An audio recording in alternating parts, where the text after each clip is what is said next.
Hi, good morning. This is the daily live stream of the Eternal Optimist podcast. Host Matt Drenkon, also a pro advisor coach. Good morning, everyone. It is day 42. Day 42 of 100 Days of Eternal Optimism. It's great to be with you today. Wherever you are, whenever you are seeing this, whether it's live and in person or it is in the future or later on today, whenever it is, I'm glad you're here. It's great to see you and I hope you make it a great day. And eternal optimism. Hey, we're back to this concept, eternal optimism, baby. And what does that mean? Well, it's an opportunity for us to see things in a positive light and to learn from all the challenges that we have out there. And that is what it is. Nothing more, nothing less. We take this hard stuff that's happening in life, we learn to let it pass through us. We learn that it can be for us. It can be for us. It doesn't have to be against us. It doesn't have to be something that gets stuck and lodged and it lasts forever and it's trauma forever. It could be a challenge. This is true. And we can let it work for us. We can let it be something that serves us in some way, shape, or form. So, how are we letting our challenges serve us and teach us something, my friends? Well, that's eternal optimism, the positive lens, and then learning from our challenges. So, today we got some exciting things to cover. I'm going to read you a journal entry today. Number one. Number two, I'm going to share with you the amazing courage of a young lady who wrote a letter of apology. And it's just the most amazing thing. I'm going to share that with you.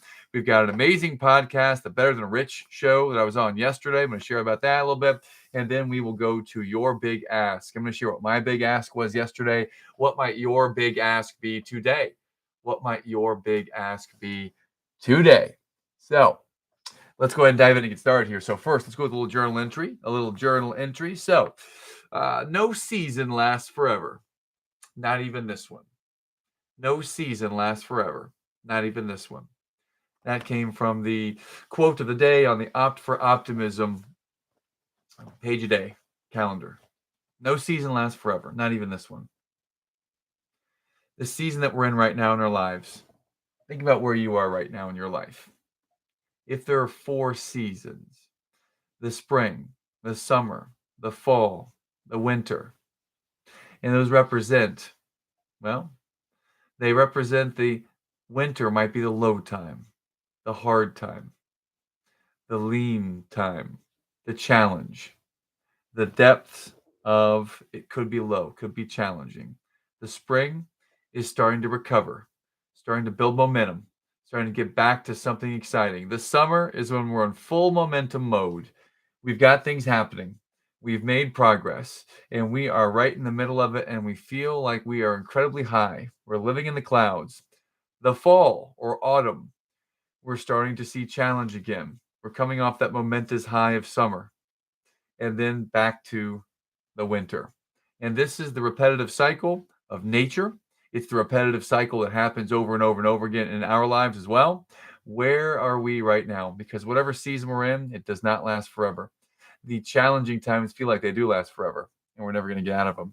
You know what? We can and we will, and we have before, and we'll do it again. And then we get to the summertime when it just doesn't seem like it's going to last. It's too good to be true. Well, you know what? That can last a little bit longer. It can. It's always going to be followed by the autumn or the fall. So these seasons in life, they're cyclical and they happen over and over and over again. And being able to identify what season we're in right now, how we got there, where we are, where we're going next, consider that because it's not going to last forever. And right now we're heading into spring and the actual cycle of nature. So if you're not sure which season you're in, let's just say that you're in spring right now. You're back to building momentum. You're making forward progress and you're about to turn that corner and get to summer. If you're in that place right now that you would call spring, then take a moment and jot down what's the evidence around you that would tell you that you're in the spring.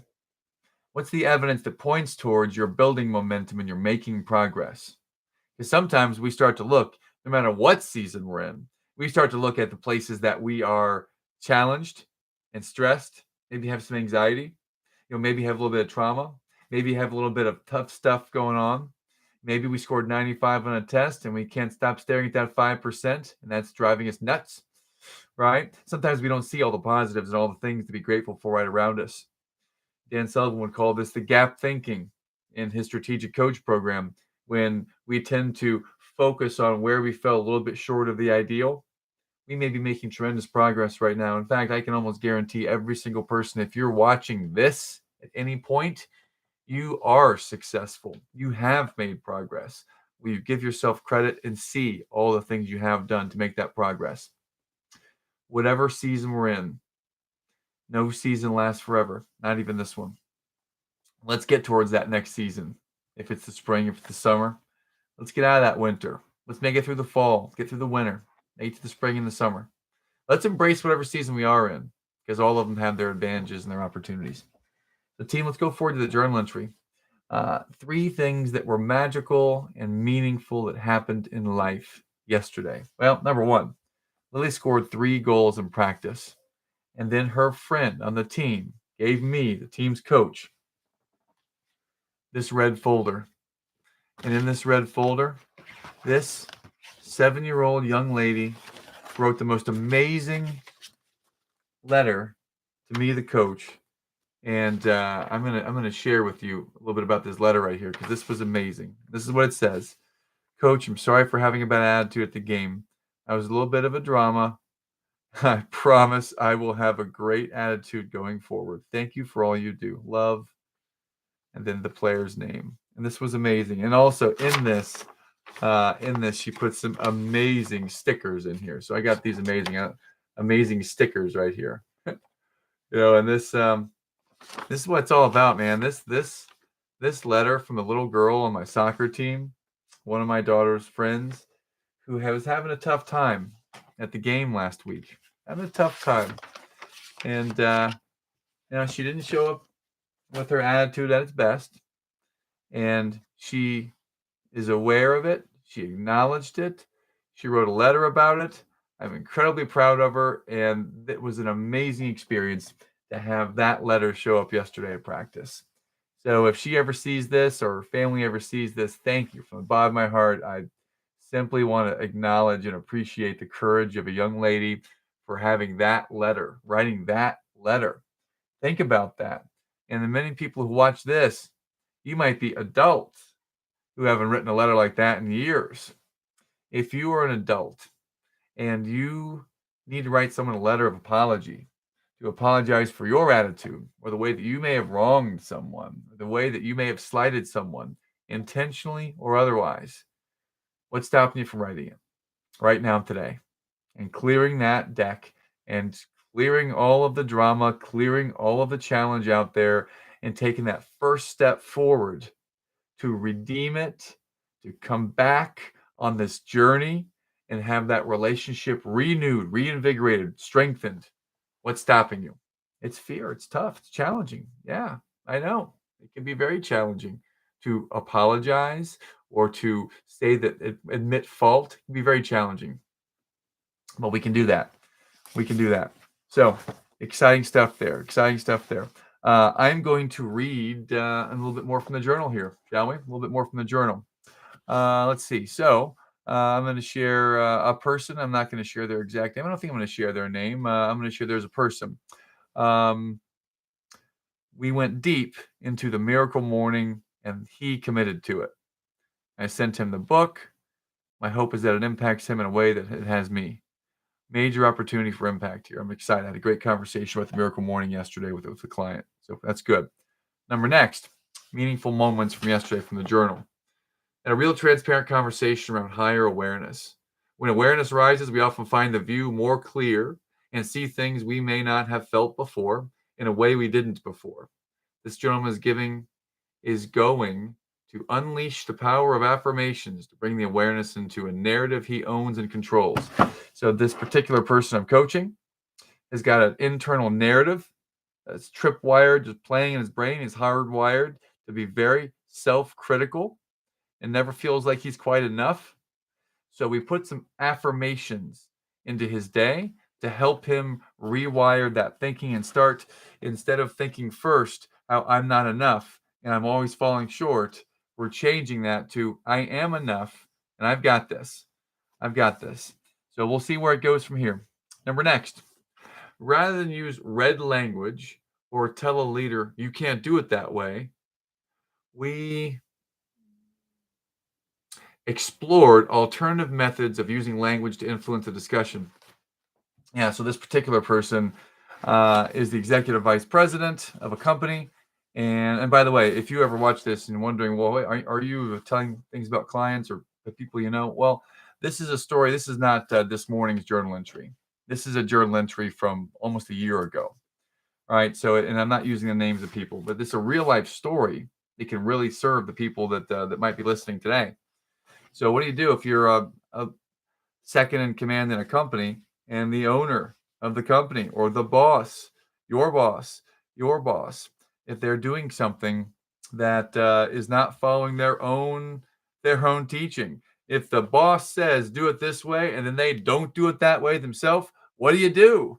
Well, that's the conversation I'm coaching an executive vice president through, because the CEO is not doing it, not following and taking their own medicine. So my feedback to this person I'm coaching is, rather than using red language, red language is things that might immediately cause the person to go negative or immediately cause the other person to get defensive. Rather than use red language and tell them you can't do it that way, we talked about exploring alternative methods of using language to influence that discussion. So rather than using red language, we worked on using some questions. We worked on using some questions.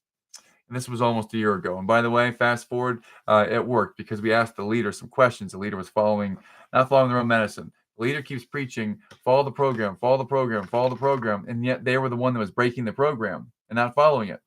So how do you tell the leader that? Well, I can tell them that because they empower me to be really direct with them. But their own employees telling them that, the people they pay, that could be tough for an employee to confront or to challenge or to ask these types of questions of a leader. So we created some questions to ask.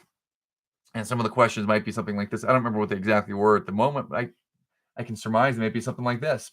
So we'll just call the leader John. John, can you help me understand? You have said this is the program you want to follow, and you want us all to follow it. And in this particular case, that I'm having a challenge, I'd like to understand why or how you're thinking this way to do it this way. Because from where I sit, it feels like it's not following the program. And I'd like to understand from your perspective how you work through that. Because the leader was obviously not following the program. They were cutting corners and they were challenging their people every time they cut a corner, every time the people cut the corner, but the leader was cutting the corners too. So it was a very fun conversation. I'm coming back and remembering this conversation now. Let's see. I'm going to go back now. I'm going to go back to a conversation I had with a man that's been on my show before named Dane Espegar. He was on the Eternal Optimist podcast, and he's a good friend. He wrote a book called The Dream Machine, and he gave me my dream journal. And from a conversation I had with Dane about a year ago, he talked about the difference between big problems and small problems. You know the difference, team? Can you delineate the difference between big problems and small problems? A big problem. A big problem is one, let's just say, for example, you get a DUI when you're out there driving. You're an adult. That's a big problem, because that's going to impact the way that you drive. Maybe you can't get to work anymore, right? So that's a big problem. A small problem, there's a small mess on the kitchen floor. You got to clean it up. A small problem, there's a wrinkle on a shirt.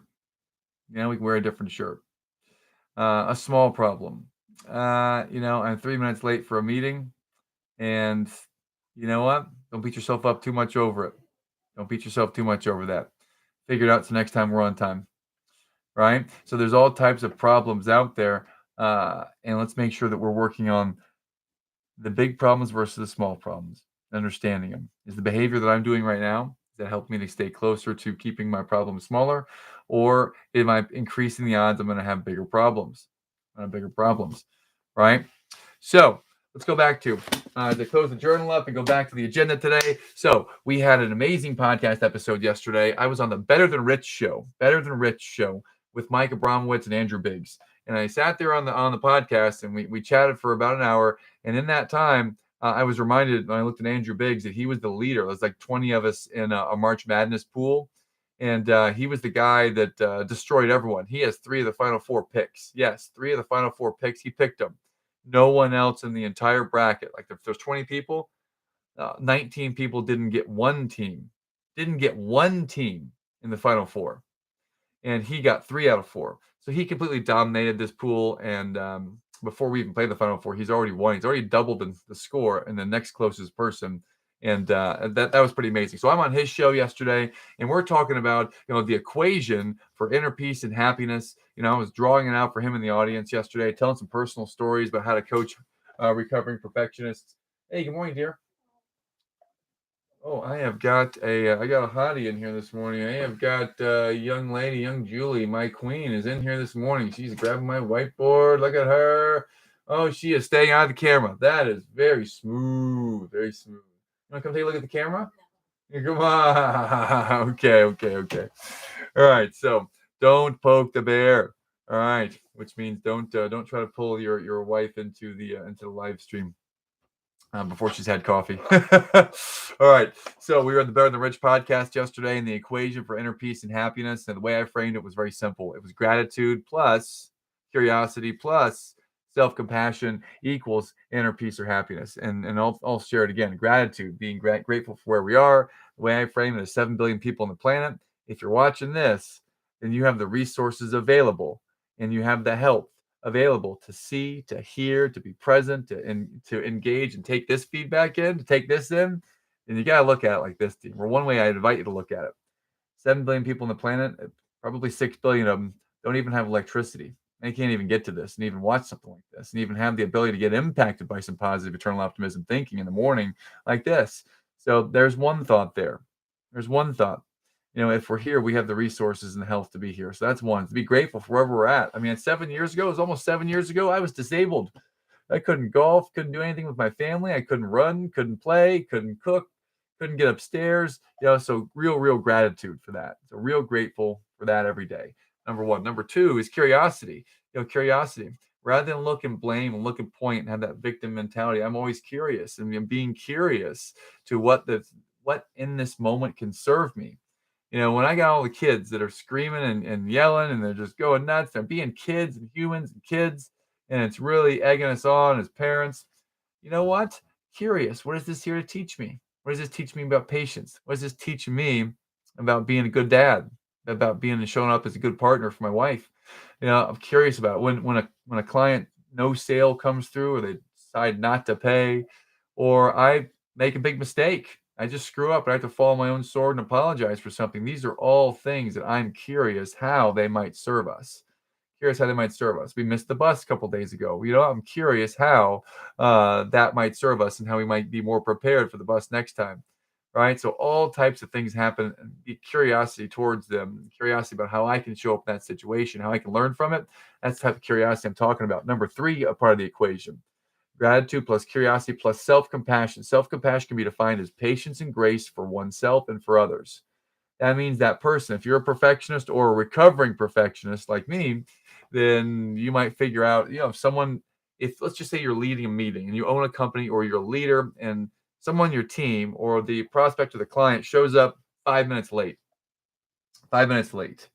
Well, you know what? That used to drive me up a wall. And I used to just flip out if someone's late. You know what I do now? If someone's 5 minutes late, no problemo. I can see when they enter the Zoom room. So I'll just stand up. I'll just go right over here and I'll hit a few putts. I'll hit a few putts and work on the golf game, right?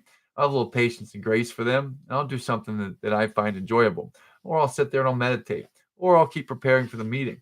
But anyway you look at it, I'm not going to let the actions of others influence and frustrate me so much that it gets me just all out of cahoots with myself, right? So that's called being able to figure out how to have inner peace. When you can accept that other people, you cannot control them. When you can learn to accept that you don't control them, you don't control their actions, and their actions aren't going to be perfect. They're probably never going to live up to your standard completely. When you can have that kind of patience and grace with others, and then turn to yourself. Patience and grace to yourself, that you're not perfect also. You're going to make mistakes. You're going to fall behind. You're going to do things that you probably did not expect to do or should not have done in your own mind. And patience and grace to yourself. That's a major part of this equation. So gratitude plus curiosity plus patience or self-compassion, which is patience and grace to yourself and others. Put those three things together, and that's the equation for inner peace and happiness. You can find that. You can search for that, and you can actually practice those 3 qualities. When you practice those, guess what happens? It's like flexing these muscles, baby. It's like flexing these muscles. When you learn to flex the muscle, you get stronger. When you learn to flex gratitude plus curiosity plus self-compassion, you get stronger. So, having shared that, it's time to go to the wrap up today here, team, with the big ask. When I finished the podcast yesterday, the Better Than Rich show, when we finished the show, I threw in there this as a parting shot because I always want to throw a big ask out there. I'm learning to get more aggressive and more proactive in my big asks. So yesterday I had a big ask. The big ask was anyone out there on this podcast, on the Better Than Rich show, I want to throw it out there in the world, and I like to play Augusta National Golf Club. Yeah, it may be just something personal to me, but I would love to play Augusta National Golf Club. And I'm playing Augusta National Golf Club, which is where the Masters is held every year. That's where my dad, that was his favorite tournament, that and the U.S. Open. So my dad was a big fan of that. I grew up watching with him. I love to play it. Love to play it. I know that when I go to heaven, I'll meet my dad there because he's there right now. And I remember the first thing I believe we're going to be doing when we get there, we're going to play golf together at Augusta National. So team, I need to get a tour of the course first so I can go up there because he's been playing it for almost 19 years now. You know, he's been playing it for 18 years. He's been playing Augusta National in heaven for 18 years. So I got to catch up. I'm not trying to get to heaven today, right? Hopefully we're here for another 100 years, right? And then we'll make it up there, and we'll get a chance to play golf with Dad and get in heaven. All right. So team, let's wrap it up today. Love you all for showing up today. Let's make it a great day. Let's go out there and use our attitudes. Always up here. Let's use the attitude. Let's play the game of heart today. And let's go ahead and show up and spread some positive in the world. Team, love you all. Take care. Bye. We will see you tomorrow. See you tomorrow. See you tomorrow. There we go. In the live stream. Boom.